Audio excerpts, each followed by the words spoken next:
Hi everybody, and welcome back to the channel. Tonight I'm going to give you an update on part 21 of the Apollo 11 Lunar Lander, the Eagle.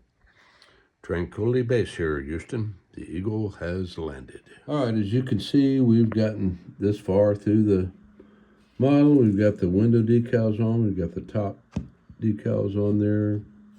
These guys here and here, so they could dock. I've got the dock circle inside painted. And the next thing he wanted me to do was put this radar dish on, and I said, nope, I can break that off.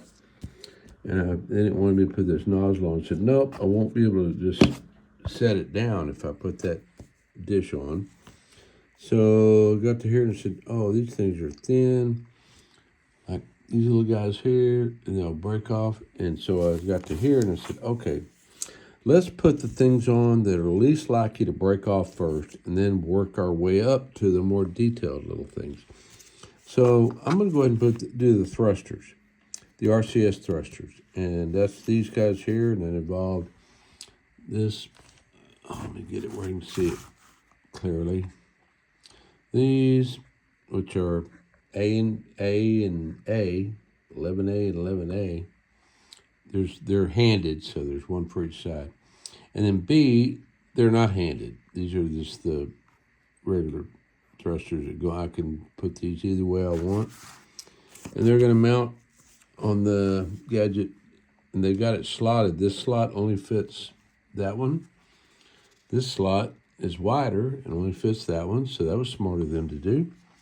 And then on the other side, you've got these little rectangular ports that I've scraped the paint out of so the glue will stick. And these guys here, and I've got the rectangular port, the little pointy part, as you can see right there. 11B is a pointy part. That's what's on the alligator clip, so you can't see it really. But anyway, and then I primed all the rest of the stuff, except for 2 sprues I've still got left, the lower units.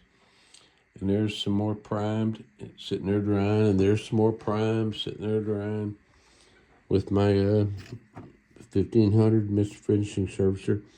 And what's funny is last night I goofed, and I primed,